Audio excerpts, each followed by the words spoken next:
Hello বন্ধুরা, আশা করি তোমরা সবাই খুব ভালো আছো। আমিও খুব ভালো আছি তোমাদের আশীর্বাদে এবং ভালোবাসায়। যারা যারা আমার চ্যানেলটাকে সাবস্ক্রাইব করোনি মনে করে প্লিজ একটু সাবস্ক্রাইব করে দিও। আমার ভিডিওগুলো কেমন লাগে সেটাও ছোট্ট একটা কমেন্টের মাধ্যমে জানিও। যাই হোক, আমার মার জন্মদিন ছিল 1 জানুয়ারি। এবার ভাববে যে 1 জানুয়ারি তো কবে চলে গেছে আর কি, আজকে তো 4 জানুয়ারি, এত লেটে কেন? তবে একটা কথা বলি, কি বলুন তো, ডাইরেক্ট ভিডিও করে আপলোড করাটা, এডিট করে, ওটা অতটা কষ্ট লাগে না। তবে এই যে ভিডিওগুলোর সব কিছু অফ করে ভয়েস ওভার দিতে, এডিট করতে খুবই খাটনির ব্যাপার। তো আমি এতদিন কাজের জন্য এগুলো পাচ্ছিলাম না। তবে আজকে আমি এটাকে এডিট করে ভয়েস ওভার দিয়ে আপনাদের কাছে পাবলিশ করব।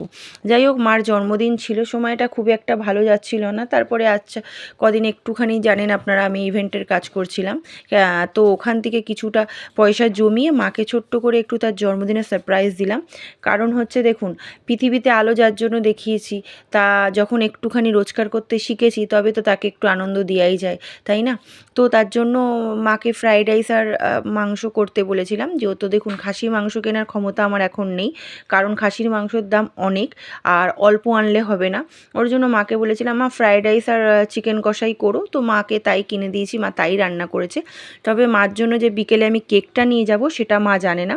মা আমাকে ফোন করে বলছে, কোথায় যাচ্ছিস?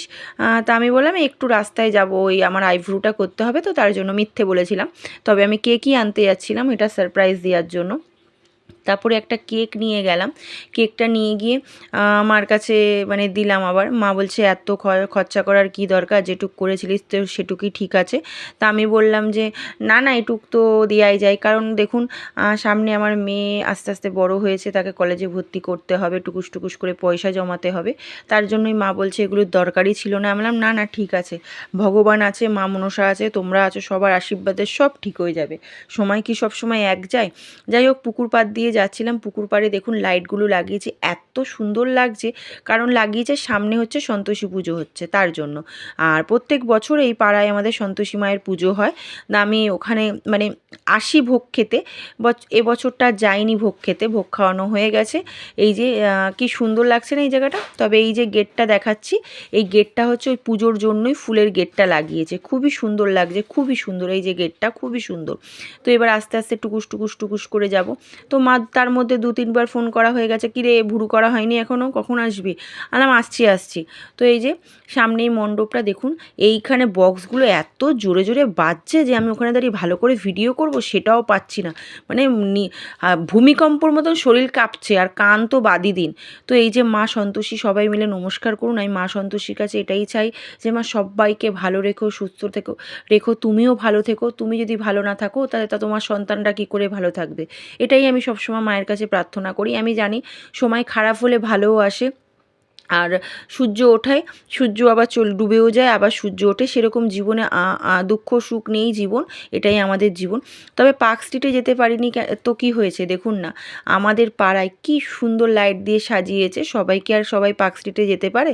তবে আমি যাই না কোনো বছরই, তবে আমাদের পাড়াটা দেখুন কি সুন্দর লাগছে। তারপরে ভাবলাম যে না, এখানে দাঁড়িয়ে একটা ভিডিও করি। আর ভিডিও করিনি, মা বারবার ফোন করছে, কিরে কিরে। হ্যাঁ, তো ওর জন্য আমি আর ভিডিও করিনি। তারপরে যখন মায়ের কাছে নিয়ে গিয়ে কেকটা দিয়েছি না, একটু কষ্ট পেয়েছে যে পয়সা খরচা করছি, কারণ বুঝতেই পাচ্ছেন সব কিছু। তারপরেও আমি বললাম, ছাড়ো না, বাদ দাও, কাটো কেকটা, আজকে আনন্দের দিন, কাটো। তো কেকটা কেমন হয়েছে কমেন্টের মাধ্যমে জানাবেন। একদিকে হোয়াইট ফরেস্ট, একদিকে ব্ল্যাক ফরেস্ট, কেমন হয়েছে আমার তো খুবই ভাল লাগে কেকটা, মারও খুব ভাল লাগে। তারপরে কেক ঠেক কাটলাম। আচ্ছা, এই ক্যান্ডেলটা নিয়ে এসেছিলাম না, আমার মা একটুখানি ভয় পেয়ে গেছে। তার মধ্যে আমার দাদা পেছন থেকে বলছে, দেখো দেখো কী অবস্থা, দেখবা ফাটবে, এরকম করে একটু ইয়ার্কি মারছে আমার দাদা। যাই হোক, এই যে আমার মা, সবাই মিলে আনন্দ করলাম, খুবই মজা হলো। ছোট্ট ছোট্ট করে ছোট্টখাটো জিনিস সেলিব্রেশন করে একটা আলাদাই অনুভূতি হয়, আর স্পেশালি মাদের জন্য, তাই না? তো এই যে চিকেন রান্না করেছে আমার মা, প্রেশার কুকারে করেনি আমার মা, মানে একটু বেশি চিকেন দিয়েছিলাম তো, ওর জন্য হচ্ছে প্রেশারে হাফ রেখেছে আর হাফ এমনি কড়াইতে রেখেছে। আর এই যে ভাববেন এইটুখানি ফ্রাইড রাইস, না না না, এইটুখানি ফ্রাইড রাইস না, দুপুরবেলায় খাওয়া হয়েছে বলে ওইটুখানি। তো কেমন আয়োজন করেছি আমার মায়ের জন্য একটু সবাই জানাবেন।